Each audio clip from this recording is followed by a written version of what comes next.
Hello, হ্যাঁ দুলা ভাই, আই যান ওই কারেন্টের মিস্ত্রি যে কাজ করতে আছে, আপনি এই ফাই আইয়ে আপনার ওই কাজটা করিয়ে যান। ওই পাইপগুলো কোন জায়গায় কি স্যানিটারি পাইপটি বয়বেন, আপনি আন আইয়ে এটা ই করে দিয়ে যান।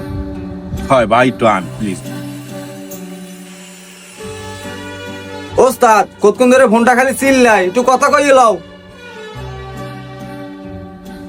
হ্যালো খালা, হ্যাঁ কও। বাবারে, তোর মার শরীরটা তো বেশি খারাপ লাগতে আছে। ডাক্তারে কইছে অপারেশন কর। তোর কয়দিন ধরে খালি কইতেই আসি, তোর তো কোনো ঈদ থাকতে আসি গা। তোর মায় মনে হয় বাঁচবে না রে বাবা। দেখ তুই কি করবি দেখ। আচ্ছা খালা, তুমি একটা কাজ করো, মার একটু দেখে দাও, আমি দেখতে আসি। ওস্তাদ কোনো সমস্যা? আর ভাই কইস না, মার শরীরটা আবার বেশি অসুস্থ হয়ে পড়ছে বুঝছো। এই যে কামের টাকা তো অর্ধেকই লইয়ে গেছি।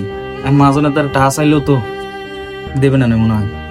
হয় ওস্তাদ, হে তো কইই দিয়েছে একদম সাফ সাফ যে কাম শেষ না হলে টাকা দেবে না।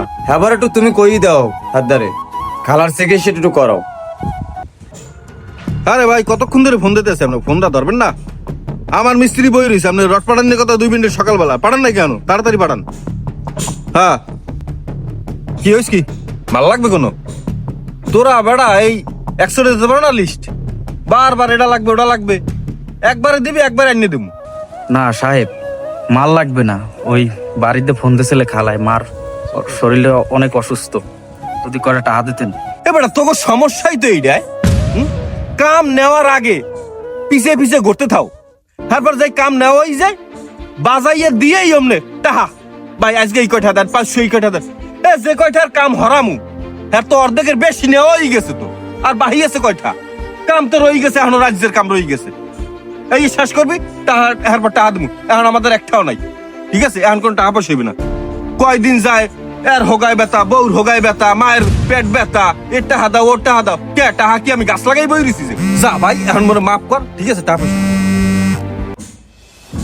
হ্যালো, আরে ভাই আপনি রড পাড়াই দেন, টাহা তো আমার পকেটে রেডি আছে, আপনি পাঠান টাহা, রড পাঠান, আমি টাহা দিতে আছি এখন। ভাইজান, আপনি যেটা ভাবতেছেন ওইটা না, আমার মা অনেকদিন ধরে অসুস্থ।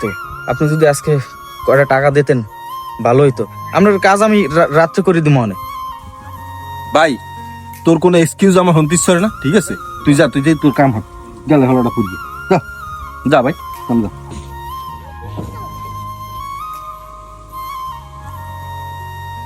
ওস্তাদ টাকা দিয়েছে?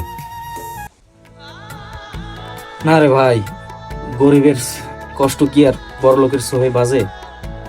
কি যে হরমু মেহেদি কইতে পারতেছি না ভাই। মারে মনে হয় এবার বাঁচাইতে পারবো না, সত্যি সত্যি। আর যে কাজ করবো সাইডে সব কাজগুলো বন্ধ।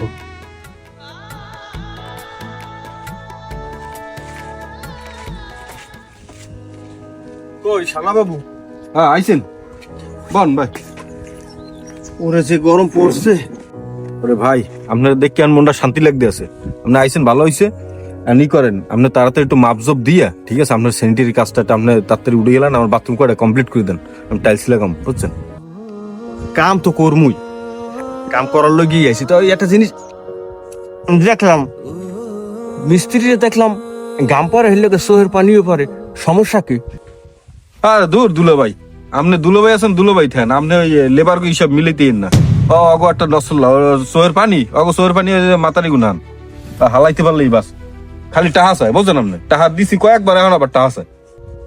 যারা শ্রমিক ওরা কিন্তু একটা সংসারের মেশিন, সংসারের সমস্যা থাকতে পারে। ওই যে ওর ঘামের সাথে দেখলাম চোখের পানি পড়ে, ওই পানিটা পড়তে দেওয়া যাইবে না, কারণ তো পরিশ্রম করে নিতে আসছে পয়সা। ওর সমস্যাটা বুঝতে হইবে, এরপরে দিতে হইবে। দেখলাম বেচারা কানতে আছে, নিশ্চয়ই কোনো সমস্যা আছে। এই জন্য প্রত্যেকটা মহাজনের উচিত যে শরীরের ঘামের সাথে, শ্রমিকের ঘামের সাথে চোখের পানিটা মুইসা দেওয়া। এই দুনিয়ায় সবাই আমরা লেবার, এটা বুঝতে হইবে। এক একজন এক এক সেক্টরে। হাদিসেও কিন্তু আছে শ্রমিকের ঘাম ঝরার আগে মূল্য পরিশোধ করা। এখন বিষয় হচ্ছে যে ওর সমস্যা থাকতে পারে না ফ্যামিলিতে, তোমার দ্বারা কাজ করে, ওর সমস্যাটা তুমি যদি শূন্য বুঝিয়া সমাধান করতে পারো, আল্লাহ তাআলাও সন্তুষ্ট হবে ভাই।